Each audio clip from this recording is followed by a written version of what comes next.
주는 사람이 없는데 어떻게 들을 수 있겠습니까? 복음을 어떻게 들을 수 있겠습니까? 라는 제목으로 함께 은혜를 나누고자 합니다. 지금부터 139년 전에 1885년에 하나님의 말씀을 들고 조선 땅에 들어온 선교사님 두 분이 계셨습니다. 한 분은 감리교 선교사 아펜젤로와 장로교 선교사인 언더우드 선교사님이셨습니다. 그때의 우리나라는 국호가 조선이었습니다. 그때만 해도 신분제도가 있었습니다. 상노부와 양반으로 계급, 신분이 이렇게 나눠져 있었습니다. 차별이 무척 심했습니다. 평등이라는 말은 찾아볼 수가 없었고 철저히 인간관계는 수직관계였습니다. 그리고 당시에 선교사님들의 기록을 이렇게 탐독해 보면은 여성들의 인권은 없었습니다. 여성의 이름도 없었습니다. 이렇게 칠흑같이 어두운 상태였습니다. 직업에도 차별을 두었습니다.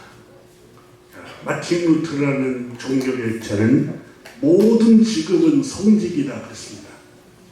다시 말하면 모든 직업, 성실하게 일하고 있는 그 일터가 성직이라고 했습니다.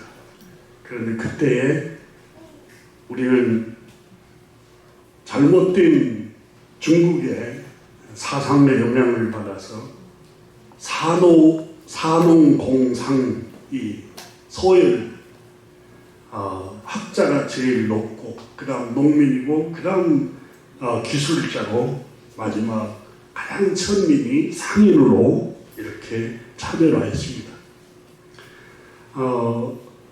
상인 중에서도 동물을 잡아서 파는 백정이라고 가장 전시를 하였습니다. 조선이라는 국가는 가난과 무지 가운데 갇혀 있었습니다. 대부분 백성들은 흙집에서 살고 있었고 병원도 없었습니다.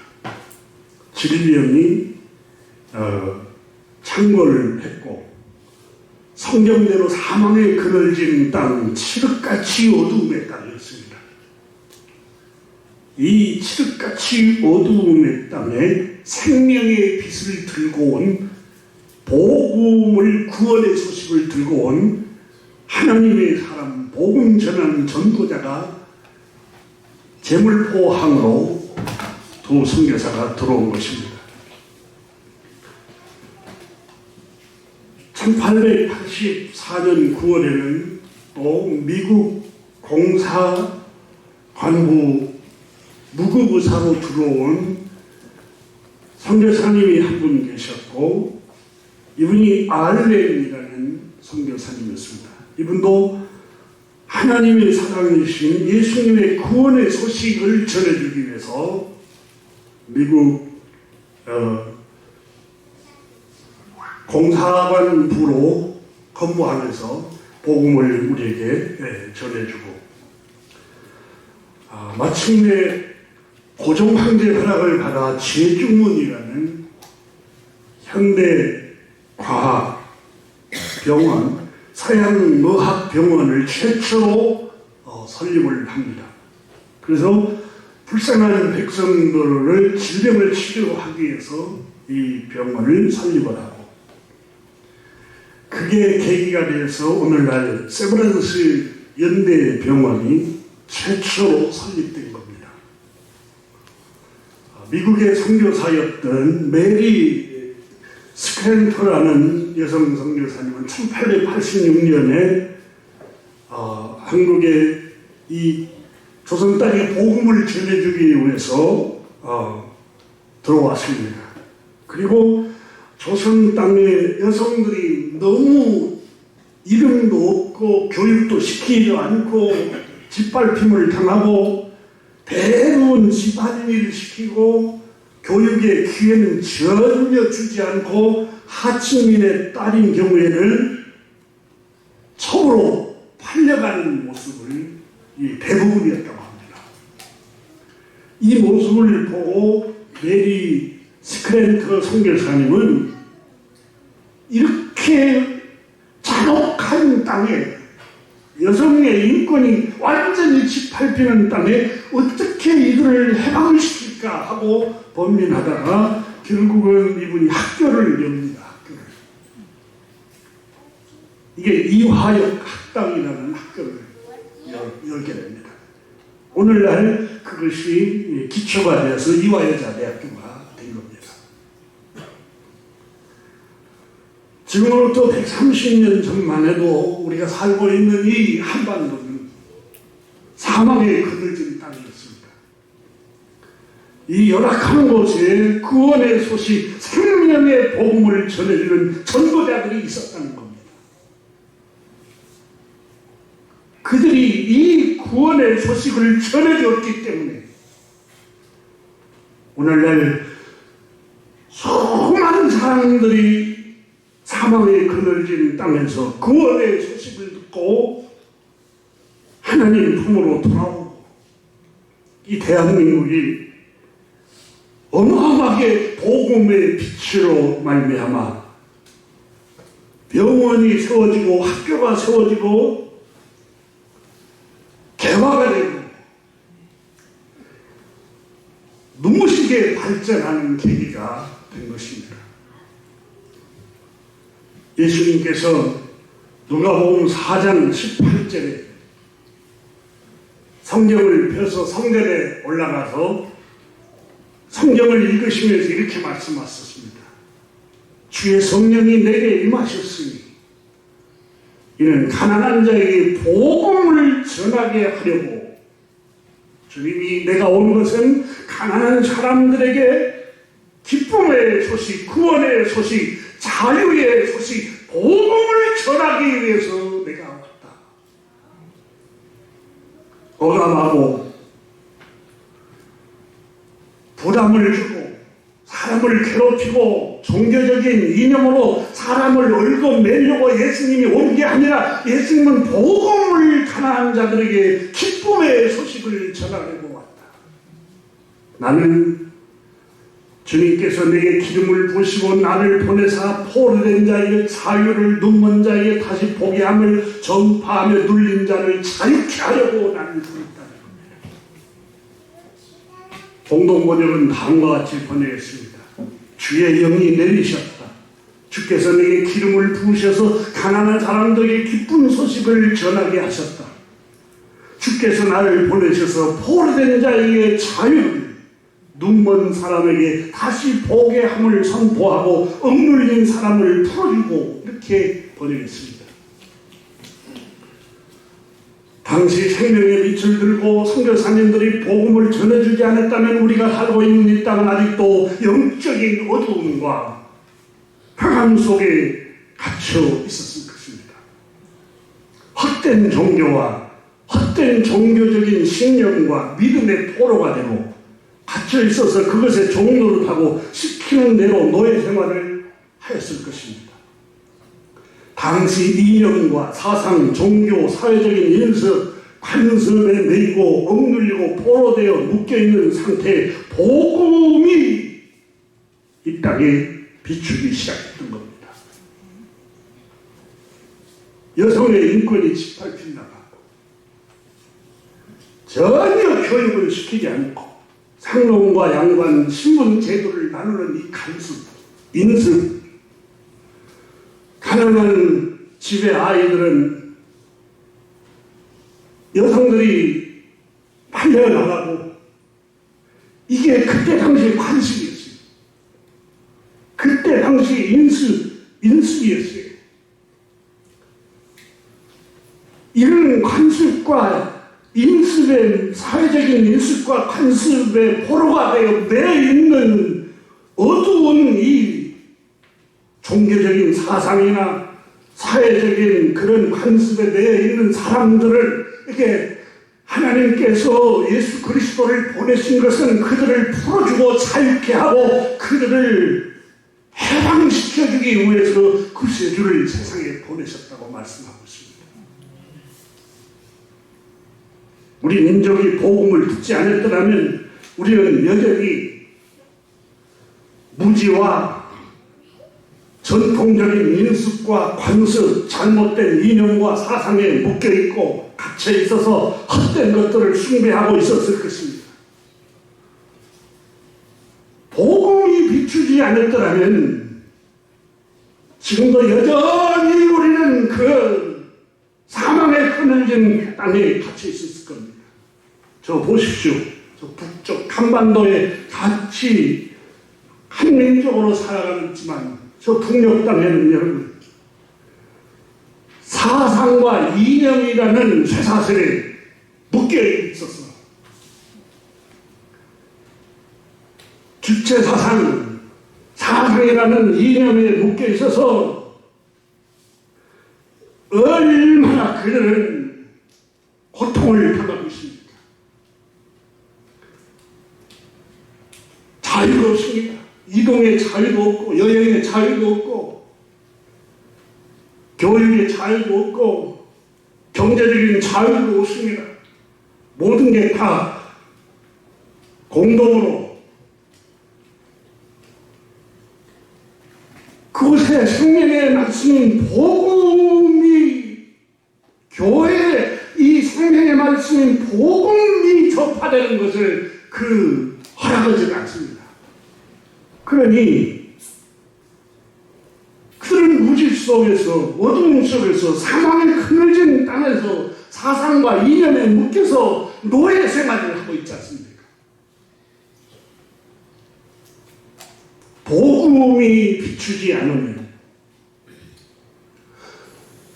여러분 땅만 그러고 국가만 그렇지 않습니다. 우리의 심령 안에도 복음의 빛이 비추이지 않고 생명의 말씀인 진리의 말씀이 우리의 심령을 비추지 않으면 우리는 욕정과 욕망에 묶여서 그것들에게 끌려다니는 포로 생활을 할 수밖에 없습니다.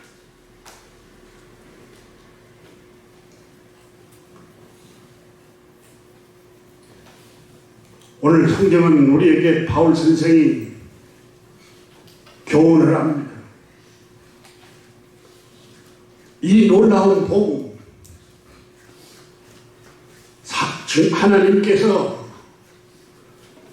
인류를 불쌍히 여기시고 죄에 빠진 모든 인류에게 구원자를 보내주셔서 죄에 빠진 사람들은 누구든지 구원자이신 하나님의 아들 예수 그리스도를 마음의 구주로 영접하면 수치를 당하지 않고 어렵다 칭함을 하나님이 인정을 해주시고 그 이름을 부르는 자마다 누구든지 구원을 주시겠다고 말씀을 하시는데 유대인이나 헬라인이나 차별이 없습니다.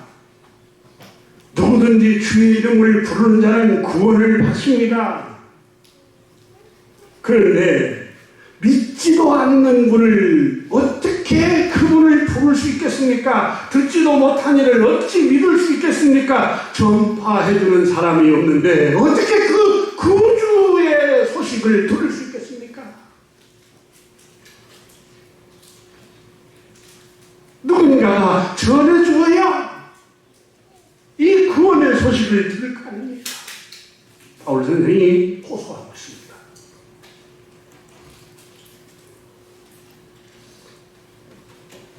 북장로교 선교사로 들어왔던 연희 전문 학교를 세운 언더우드 목사님의 아내였던 릴리어스 호턴 언더우드라는 분이 쓴 조선의 견문록이라는 책이 있습니다. 이 책을 제가 상세하게 읽으면서 그 당시에 이 조선이 처해 있는 상황이 상세하게 기록했는데 너무너무 백성들이 고통을 나가는 모습을 기록을 하고 있습니다. 이분은 의사였습니다. 처녀의 몸으로 복음을 전하기 위해서 조선 땅에 들어왔습니다. 당시의 질병이 이질, 천연두, 콜레라, 발진, 콜레라가 창궐하고 그 다음에 장티푸스로 사람들이 죽어나가며 이 질병에 걸리며 치료를 위해서 어떤 과학적인 의술을 펼치지 못하고 이 질병에 걸리면 무조건 구설했답니다. 무당을 불러서 허락거리를 해서 악귀를 쫓아내야 한다는 거예요. 이런 과학적으로 이런 세균이 침입하면 이 바이러스에 감염이 되면 항생제를 투여하고 그걸 이길 수 있는 약을 투여해야 치료가 되지 않겠습니까? 그런데 그때 우리 선조들은 그 무지 속에서 그걸 모르니까 그냥 무당을 불러서 밤새껏 구슬을 하고 그리고 그 재물을 무당한테 바치고 돈을 많이 바치고 그러면 그 정성스러움 때문에 그 신이 내려서 병을 치료해준다. 이렇게 선전을 하는 걸 보고 이분이 막 마음이 화가 나더라고요. 전 질병은 이런 치료제를 투여해서 치료해야 되는데 프라크리만 하고 있습니다. 그게 여러분 초기에 기독교도 여러분 물론 예수님이 오셔서 병을 치료하고 약한 자를 치료했어요. 예수님은 구원자이시면서 의사입니다. 바울 선생이 늘 따라다녔던 의사 한 분이 있었어. 누가라는 의사였습니다.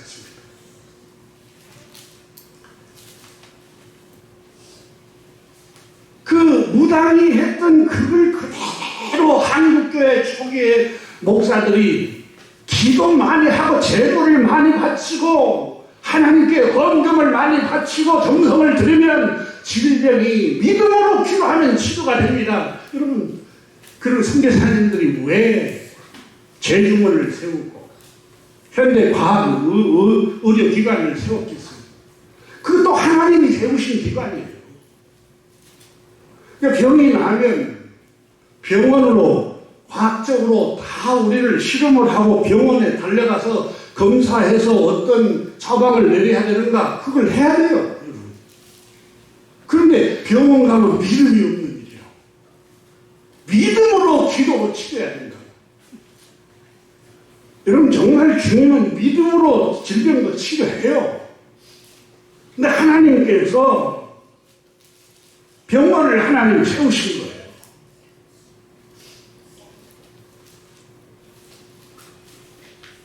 병원 가는 것도 믿음이에요. 더 큰 믿음이에요.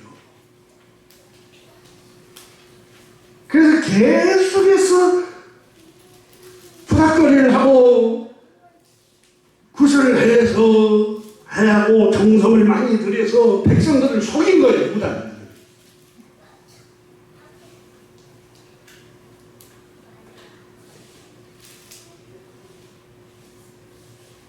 사도행전 16장에 보면은 바울 선생이 복음을 전하다가 어떤 여종 하나를 만납니다. 이 여종은 귀신 들려서 점을 잘 쳤습니다. 점 치는 게 그대로 맞아버렸어요. 이렇게 점을 치면 다 맞는 거예요. 그래서 사람들이 그 여자에게 다 찾아갑니다. 다 찾아가요. 실제로 여러분 점쟁이들이 점을 치는 경우들이 있습니다. 그리고 맞아떨어지는 경우들이 종종 있어요. 귀신이 하는 일이기 때문에. 와, 이게 진짠가 보다 하고 신앙을 포기하고 그쪽으로 전향하는 사람이 있는데 어리석은 일입니다. 그래, 이 여종이 바울이 복음을 전하는데 따라와서 소리를 지릅니다. 사람들이요, 이분은 지극히 높으신 하나님의 보내심을 받은 사람으로서 구원의 길, 생명의 길을 여러분에게 전하는 자인데 하나님의 보내신 전도자입니다. 정치는 귀신 들린 이 여자가 알아봐요. 바울 선생. 다른 사람들은 바울을 박해하는데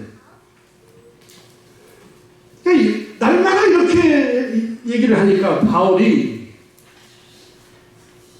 예수 그리스도 이름으로 명령하노니 이 악한 귀신아 그 여종에게서 나와라. 그 귀신을 쫓아내버립니다. 그리고 그 여종이 정신이 온전하게 되었습니다. 예수 그리스도는 우리 모든 사람을 온전히 하신 분입니다.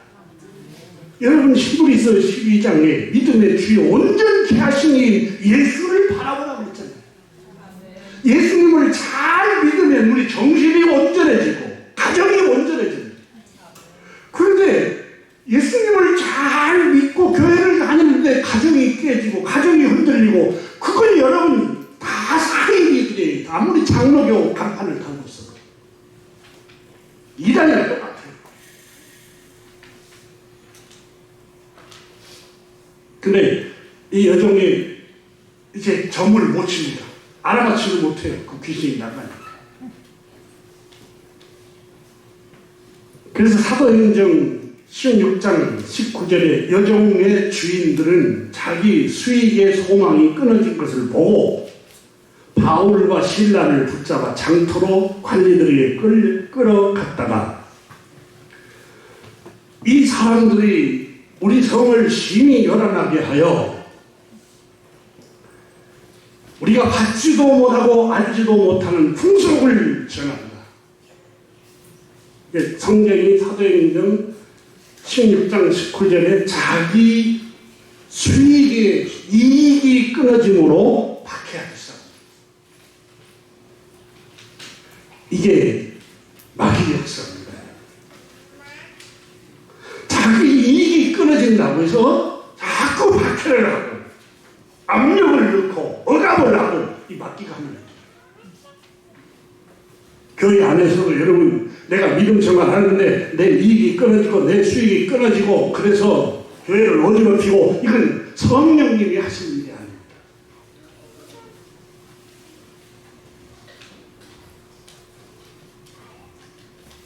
결국은 바울과 신라를 감옥에 가둬버립니다.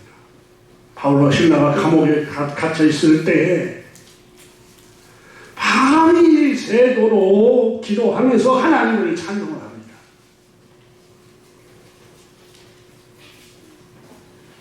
옥토가 지진이 일어나 흔들리고 옥토가 움직이고 옥문이 열렸습니다. 사람에게 착고에 매인 것이 다 풀려났습니다. 간수가 잠을 자다가 깨어서 옥문이 열린 것을 보고 죄수들이 도망한 줄 생각하고 이제 나는 상관에게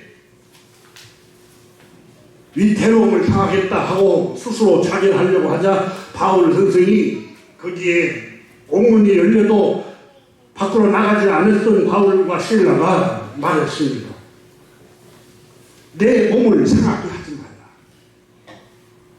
우리가 다 여기 있는 거다. 간수가 등불을 켜고 보니까 정말 다 있습니다. 그리고 뛰어내려와서 무서워 떨면서 바울과 실라 앞에 엎드립니다. 그리고 말합니다. 선생님들이여, 내가 어떻게 하여야 그거를 얻으리까?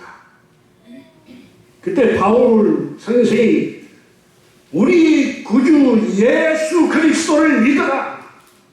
그리하면 너와 내 집이 구원을 얻으리라. 사랑하는 교회 여러분, 예수 그리스도를 믿으면 내 영혼이 구원 하고 우리 가정이 구원을 받게 됩니다. 든든했습니다.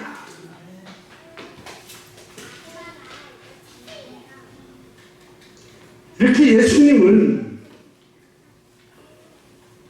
우리에게 이렇게 구원을 주시기 위해서 세상에 오셨습니다.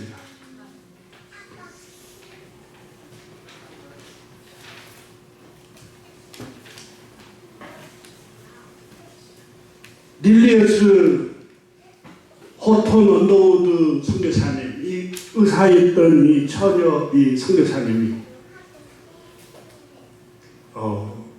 무당이 구술을 하고 제물을 바치라 하고 그러면 질병이 치료된다고 하고 그쪽을 향해서 구름대처럼 몰려가는 백성들의 그 무지함을 보고 마음 아파합니다. 이질, 천연두, 콜레라, 장티푸스 그럼 이와 같은 질병은 방이나 이불을 살균하고 소독을 해야 하고 세균이나 박테리아가 번식하지 않도록 소독하고 살균해야 됩니다. 근데 그런 것을 하지 않고 집안에 여러분 벼룩이나 이가 가득 찰 정도로 열악한 상태였습니다. 이 릴리어스 호톤 언더우드 선교사님이 다음과 같이 적었습니다. 그 책에 선교사님께서 적기를 아침부터 밤까지 사람을 가지고 있는 병을 치료하기 위해서 길게 줄을 서서 기다렸다. 만일 내가 돈 때문에 치료를 했다면 나는 치료비를 얼마든지 받을 수가 있어서 부자가 되었을 것이다. 이렇게 돈을 생각하면서 치료를 했다면 우리 집의 금고 속에 돈이 가득 찼을 것이다. 조선 사람들의 질병이 수없이 질병에 노출되었어요.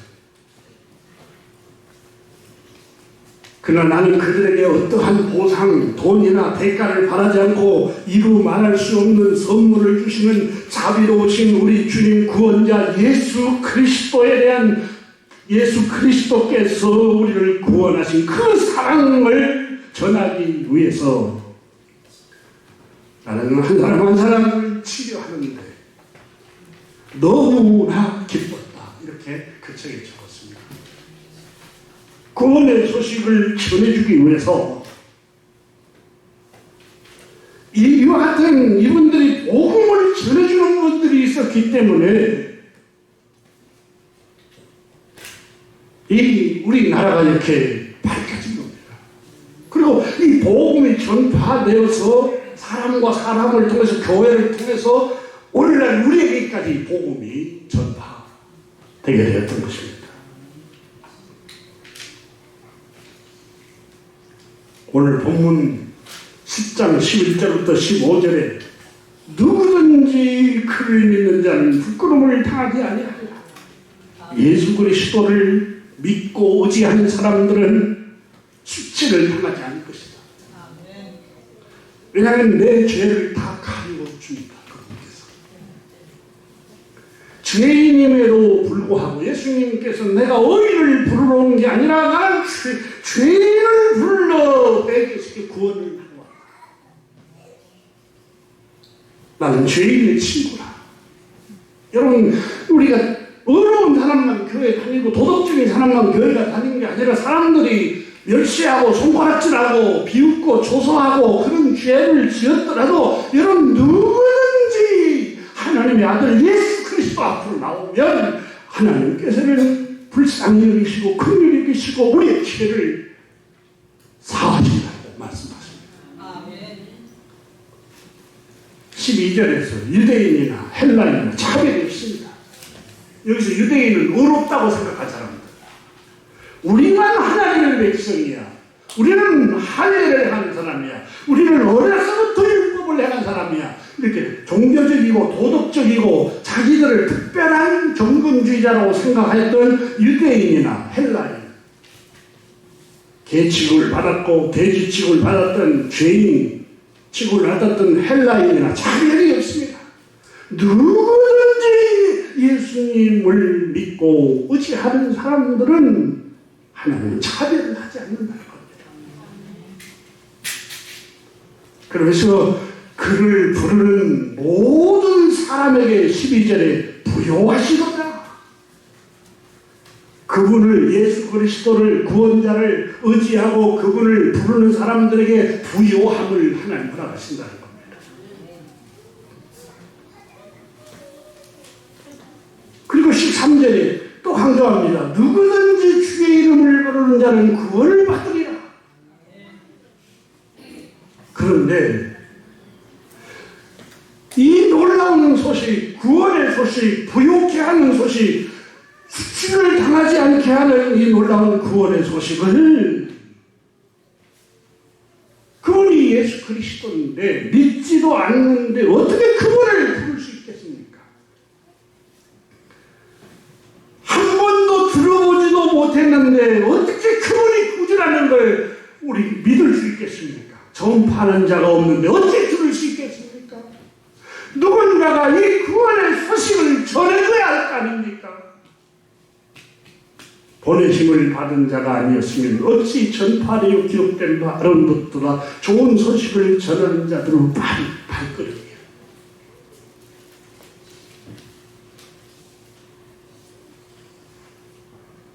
하나님께서 값없이 보내주신 우리 구주 예수 그리스도, 여러분 누군가가 지원해주지 않는데 어떻게 그 복음을 들을 수 있겠습니까? 바울 선생은 오늘 그 점을 우리에게 탄식을 하고 있습니다. 하나님께서는 예수 그리스도를 구주로 믿고 그분을 의지하는 사람들은 누구도 차별하지 않으시다고 말씀합니다. 언젠가 제가 사무엘 무어 선교사님에 관한 이야기를 했습니다. 송도 지금 서울에 롯데호텔 자리에 옛날에 이 선교사님이 1892년 32세의 나이로 조선 땅을 밟아서 권단골 교회를 세웠던 얘기를 제가 이제 한 적이 있습니다. 이 권단골 교회를 세워서 그 교회 안에 예수학당 학교를 세웠습니다. 이 학당에 한 명 학생이 있었습니다.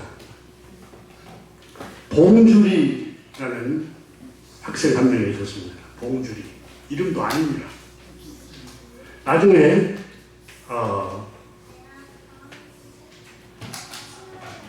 성경하나님의 이름을 지어줍니다. 이 학생은 백정 박씨의 아들이었습니다. 당시 백정에게는 성이 있었지만 이름이 없었습니다. 이름을 지어주는 것이 당시는 불법입니다. 이름이 없을 만큼 천한 사람이다. 이렇게 당시 사회 관습이 그랬습니다. 어느 날 이 무어 선교사님이 학생 봉주리 아버지 박씨, 백정 박씨가 창티푸스에 걸려 죽어가게 되었다는 소식을 듣습니다. 무어 선교사는 열심히 전하기도 한 게 아니라 동료 의사, 의료 선교사로 왔던 에이리슨 고종 황제의 주치의였던 제중원, 지금의 세브란스 의대를 설립한 선교사였던 이 에이리슨이라는 의사에게 백정 박씨를 치료 좀 해달라고 부탁을 하고 그분을 모셔다가 진찰을 해서 결국은 치료를 합니다. 왕쾌된 이 박씨는 권단골 교회에 출석하게 됩니다. 선교사님이 나중에 이름을 지어줍니다. 박성춘이라. 이 권단골 교회가 분란이 일어났습니다. 이 박성춘이라는 백정 이분이 복음을 듣고 그러고 나서 너무너무 기쁜 거예요. 다 백정이라고 손가락질하고 이름도 없는 자신을 너무너무 사람 대접을 해주는 거예요. 사람 대접. 이 모 성교사님이 어떻게 백정을 이렇게 인격적인 대우를 할 수 있다는 건가. 그러니까 이 성교사님이 예수 그리스도를 믿는 하나님의 자녀들은 아무도 차별이 없습니다. 평등합니다. 그래서 이 백정이 박성춘이라는 분이 자기 같은 업을 하고 있는 사람들이 가서 야, 나 같은 백정을 사람 대우를 하는 것이 있다. 가보자. 사람 취급을 해준단 말이야. 그거 어디냐? 권당골 교회 무 선교사님이 설교를 하고 있는 그곳이다. 백정들이 30명이 전도가 됐습니다. 100명 중에 70명이 양반들이고 30명이 상놈 중에 백정들이 출석을 하는데, 아니 감히 이 양반들이 다니는 교회에 이 천민 백정들이 출석하다니 그에 분란이 일어났습니다. 그리고 무 선교사님에게 양반들이 찾아와서 말을 합니다. 한두 사람이 늘어나니까 이 백정들이 양반들은 앞에 앉히고 백정들은 저 뒤에 앉도록 의자를 그렇게 배치해랍니다. 그러니까 무 선교사님이 그럴 수 없습니다. 똑같이 하나님의 영상을 닮았고 똑같이 하나님이 창조하셨습니다. 아니 우리 조선 땅에는 그런 법이 없습니다. 그게 무지요, 그게 어두움이요, 그게 인습과 관습에 매여 있는 겁니다. 예수님이 오신 것은 바로 그것으로부터 우리에게 자유를 주고 해방을 시키러 예수님이 이 세상에 오셨습니다.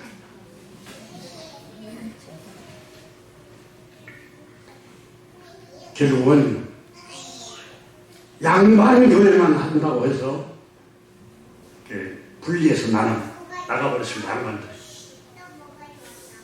점점 그 교회는 줄고 없어지고, 그래서 나중에 다시 그 양반들이 죄를 회개하고 무 선교사님 찾아와서 다시 교회를 합쳤습니다. 네, 여기에서 이 박성춘이라는 분이 교회, 이 백정 박성춘이라는 분이 교회 장로님이 됐었습니다. 양반들이 많이 있는데 교회 장로님이 되신 거예요. 그리스도 안에는 차별이 없습니다. 그리고 양반 출신 중에 한 분이었던 조선 왕족 출신이었던 이재영이라는 집사님이 장로가 됩니다. 그러니까 왕족과 상놈, 백정이 예수 그리스도 안에 교회 안에서 평등합니다. 우리 선조들이 세웠던, 이 선교사님 세웠던 그 교회 안에서 이게 복음의 능력입니다. 복음의 능력. 그리고 세바란스병원 의대에서 1회 졸업생으로 박성춘 아들이 의사가 되어 배출이 됩니다. 이 백정 아들이 의사가 됩니다. 그리스도 안에서는 누구도 차별이 없다는 것을 이 선교사님들이 가르치기 시작했어요. 그리고 세브란스는 의대 교수로 취직을 합니다.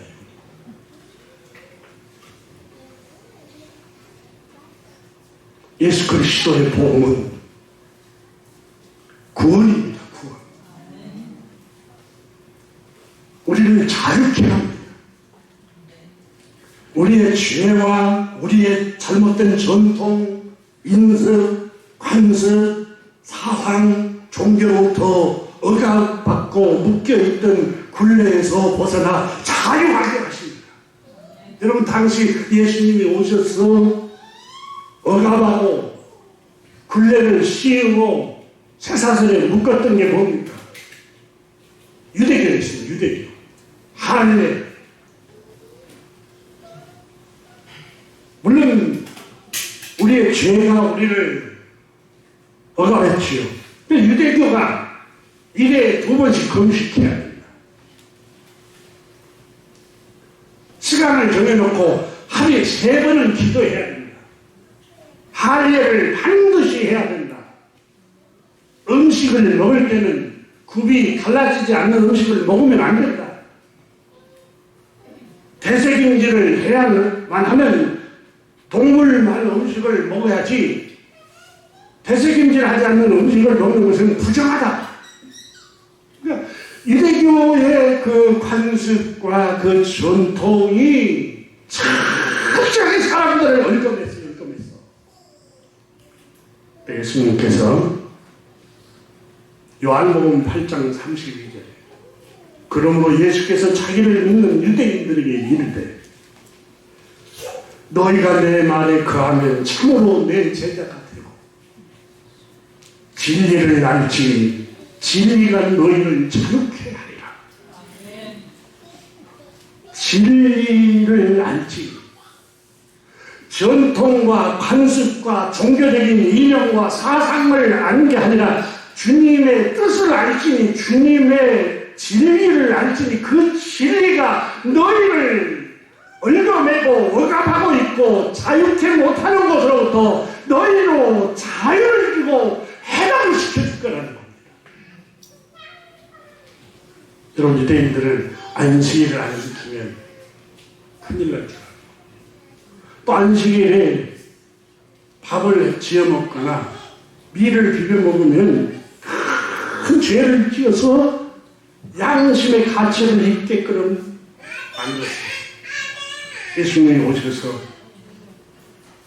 아니 안식일은 인자가 주인이지만 주님이 주인이지만 사람을 위해서 만들어놨다. 사람이 안식하도록 하기 위해서. 사람이 안식일 자체를 위해서 있는 게 아니라 안식일은 사람을 위해서 만들어놨다고 이렇게 자유를 주신 거예요. 여러분, 안식일 하루 안 지키면 큰일 났다고 생각하는데 너무 몸이 피곤하고 잠을 못 잤어요. 쉬어야지. 우리 주님은 자비로우신 분이에요.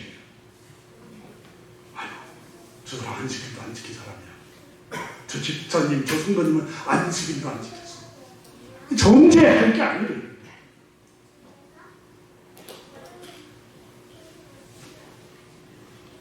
저는 시간을 정해서 기도도 안 해요. 여러분, 우리 주님은 인자는 나는 제사를 원치 아니하고 자비를 원한다. 자비를 원한다. 나는 제사를 원치 아니하고 긍휼을 원한다. 긍휼을 원한다. 종교적인 거 보면 아시죠? 하나님이 우리에게 원하는 것은 자비와 긍휼과 사랑입니다. 수많은 사람들이 전통을 강조하고 인습을 강조하고 관습과 종교적인 전통대로 안 하면 큰일 날 줄로 생각을 하면서 정죄를 합니다. 특히 수많은 거짓 설교자들이 성경을 인용해서 사람들을 얽어맵니다. 부담스럽게 얽어매고 헌신하도록 계속해서 강요하고 그렇지 않으면 큰 무슨 저주가 임할 것처럼 얘기를 하고 종교적인 그루밍으로 세뇌를 시킵니다. 그래서 그 억압과 그 얽어매는 전통에서 매여가지고 자유를 못 누려. 자유를. 우리 주님은 난 너희를 자유케 하려고 한다. 수고하고 무거운 짐진 자들아 다 내게로 오라. 내가 너희를 쉬게 하리라. 예수님은 내가 온 것은 양으로 생명을 얻게 하고 더 풍성하게 얻게 하라. 주의 성령이 내게 임하였으니 가난한 자에게 복음을 전하고 내게 기름을 부으고 나를 보내사 포로된 자에게 자유를 주고 눈먼 자를 다시 보게 하고 무지한 사람들에게 다시 볼 수 있도록 깨우쳐주고 눌린 사람들에게 자유케 하기 위해서 하나님 아버지께서 자기를 보냈다고 말씀합니다.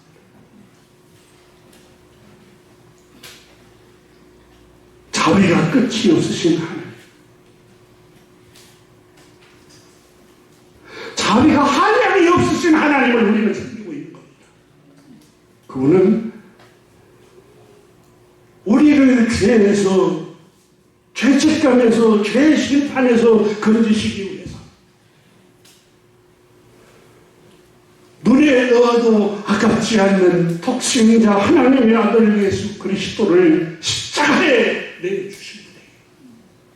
우리를 살리시기 위해서, 우리를 구원하시기 위해서 말입니다.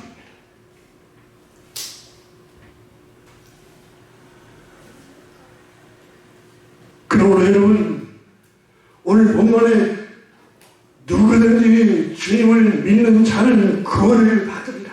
예수님을 믿는 자, 하나님의 아들 예수 그리스도를 믿는 자는 값없이, 그냥 값없이 구원을 하나님 선물로 주신다는 겁니다. 만일 마음으로 예수님을 나의 주님으로 영접을 하고 모셔드리고 입으로 그분이 나의 주님입니다 라고 고백을 하면 마음으로 믿어 의로워지고, 여러분 10절 보십시오. 사람이 마음으로 믿어 의에 있고 의로워지고 죄인삼을 받고, 그 말이에요.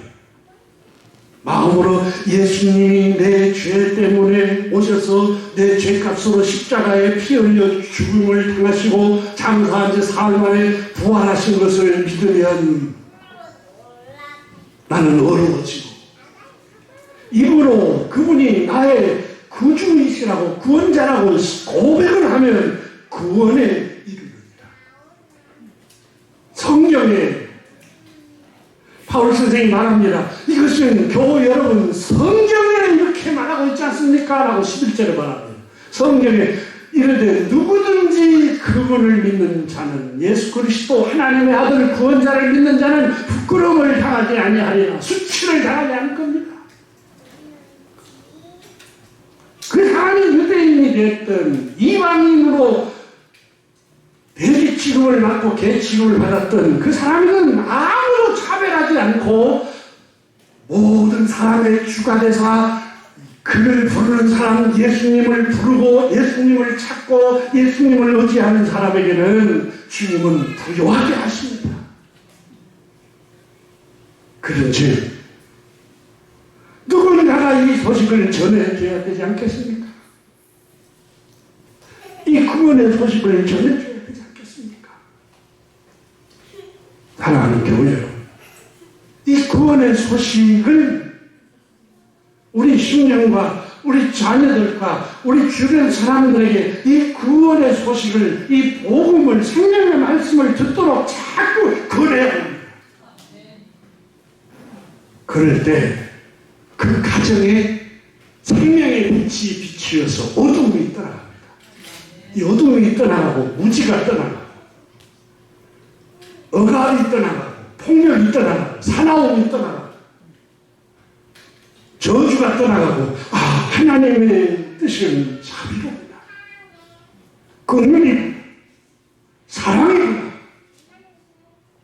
여러분, 이 소식을 우리 주변에게 기회 있을 때 전파